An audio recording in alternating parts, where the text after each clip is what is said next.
I never thought I'd be sitting here telling you my story, but here I am. My name is Emma Rodriguez, and this is how I went from being one of Manhattan's most successful corporate lawyers to wearing hijab in the same courthouse where I used to argue cases. Let me start from the beginning. I built my entire life around logic, evidence, and winning. At 32, I was a senior partner at Morrison & Associates, one of Manhattan's most prestigious law firms. My corner office overlooked Central Park. My BMW was paid off, and my engagement ring from David cost more than most people's annual salaries. I had everything I had ever wanted, and I believed in nothing I couldn't prove in a courtroom. The morning of March 15th started like any other. I was reviewing merger documents for the Tech Vision acquisition while sipping my double espresso. The case seemed straightforward, two tech giants merging. Some regulatory hurdles, but nothing my team couldn't handle. I had argued cases like this dozens of times. "Emma, we have a problem," my assistant Marcus called through my office door. "Mr. Patterson just collapsed in the conference room." My blood ran cold. James Patterson was the CEO of Tech Vision, the man whose company was being acquired. I rushed to the conference room where my team was gathered around Patterson's lifeless form. The paramedics arrived within minutes, but it was too late. James Patterson was dead of a massive heart attack. The next 24 hours were a legal nightmare. Without Patterson's signature, the entire merger was in jeopardy. Tech Vision's board was in chaos, and the acquiring company was threatening to walk away from the deal. I found myself in the impossible position of trying to salvage a transaction for a dead man. That's when I met Sarah Patterson. Sarah arrived at the law firm the morning after James's funeral, her eyes red-rimmed and her hands shaking. She was clutching a folder of documents and looking completely lost. I expected her to be there about the business, about money, about legal matters. Instead, she asked the last question I anticipated. "Will someone help me understand what my husband believed in?" Sarah whispered. I never knew. We never talked about those things. I was taken aback. In my world, people didn't ask spiritual questions. They asked about contracts, about money, about legal obligations. But something in Sarah's voice, a raw vulnerability that I had never experienced in my high-stakes corporate environment, made me listen. "I don't know," I admitted honestly. "I'm not really qualified to help with that." Sarah nodded, tears streaming down her face. "I feel like I failed him. We were married for 15 years, and I never knew what gave his life meaning." That conversation haunted me. Over the next week, as I worked to untangle the legal mess of Patterson's death, I found myself thinking about Sarah's question. It was the first time in years I had considered that there might be more to life than winning cases and accumulating success. The breakthrough came during the most crucial moment of the case. The judge had dismissed our motion to proceed with the merger without Patterson's signature. I had one last chance to save the deal, and I was failing. My legal arguments were sound, but the precedents weren't in my favor. I was sitting in my office at 2 a.m., surrounded by legal texts and case law, when I remembered something Sarah had mentioned. "James used to read these old books," Sarah had said. "He said they contained wisdom about business and fairness. I never understood what he meant." I started researching. I had never studied Islamic law, but something compelled me to look into commercial principles in Islamic jurisprudence. What I found changed everything. In an ancient text on Islamic commercial law, I discovered a principle called al-Muqassa, the concept of legal succession and the continuation of business obligations. The text outlined exactly the situation we faced: how to proceed with commercial agreements when the principal party dies. The legal framework was more comprehensive than anything I had seen in American corporate law. I prepared my argument using these principles, translating the ancient wisdom into modern legal language. When I presented it to Judge Margaret Thompson the next morning, something extraordinary happened.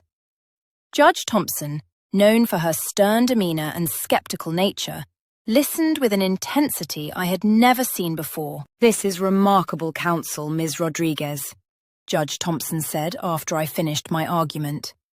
"These principles of fairness and continuity, they address issues our modern commercial law has overlooked. I'm granting your motion." The case was saved. The merger proceeded and TechVision's employees kept their jobs. But I couldn't stop thinking about the source of that wisdom. I found myself researching Islam, not as a lawyer studying legal precedents, but as a person seeking answers to questions I didn't even know I had. The more I learned, the more I recognized something familiar in Islamic principles. The emphasis on justice, on caring for the poor, on honest business dealings. These weren't foreign concepts to me. I had always believed in fairness, in protecting the vulnerable, in the responsibility of the powerful to help those less fortunate. Islam just gave those beliefs a structure and a purpose I had never found in my secular upbringing. My first real conflict came when I tried to share my growing interest with my mother, Judge Helen Rodriguez. "You're talking about converting to Islam?" my mother asked, her voice sharp with disbelief. "Emma, think about your career. Think about what this will do to your reputation. Corporate clients won't work with a Muslim lawyer. They'll think you're biased, that you can't represent their interests objectively." I felt the weight of my mother's disappointment like a physical blow.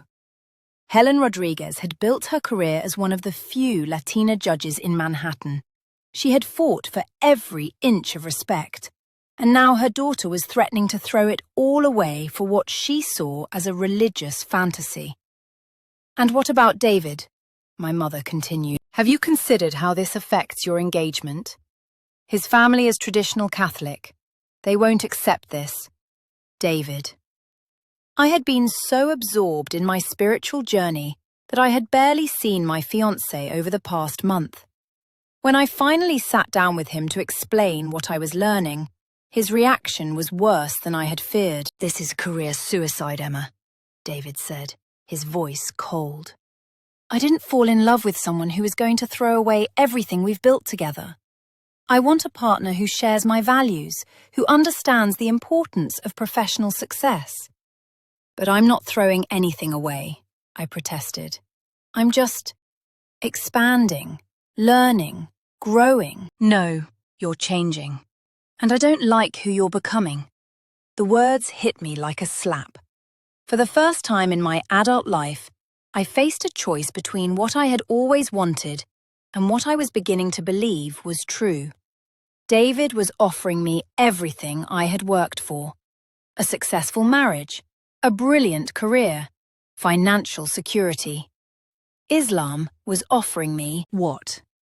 A life of uncertainty, of potential professional limitations, of family conflict. That night, I called Sarah Patterson. "I don't know what I'm doing," I admitted. "I'm 32 years old and I've never questioned anything about my life.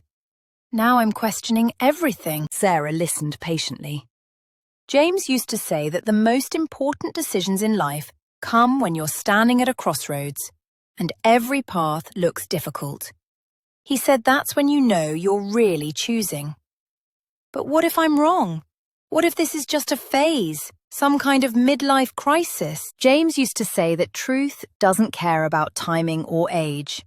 If something is true, it's true whether you discover it at 20 or at 80.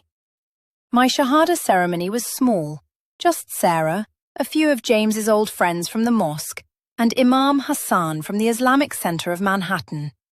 My mother didn't attend. David had already moved his things out of our apartment. As I spoke the words that would change my life forever, I felt a peace I had never experienced. It wasn't the triumph of winning a case or closing a deal.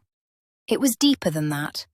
A sense of coming home to something I hadn't known I was missing. The changes in my life were immediate and profound. I started wearing hijab to work, which created a sensation at Morrison & Associates. Some clients dropped me immediately. Others, surprisingly, were curious and respectful. My legal arguments began incorporating principles of justice and fairness that resonated with judges in ways my previous approach never had. My mother didn't speak to me for 3 months. When we finally reconciled, it was with careful words and tentative affection. "I don't understand this choice," Helen Rodriguez said, "but I see that you're happy. And I see that you're still the same brilliant lawyer, maybe even better." David remarried within the year. I received the invitation but didn't attend.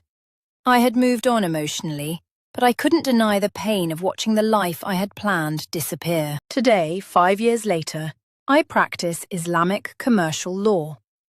I help Muslim business owners navigate the American legal system while incorporating their religious principles into their business practices. My practice is smaller than it was at Morrison & Associates, but it's more meaningful.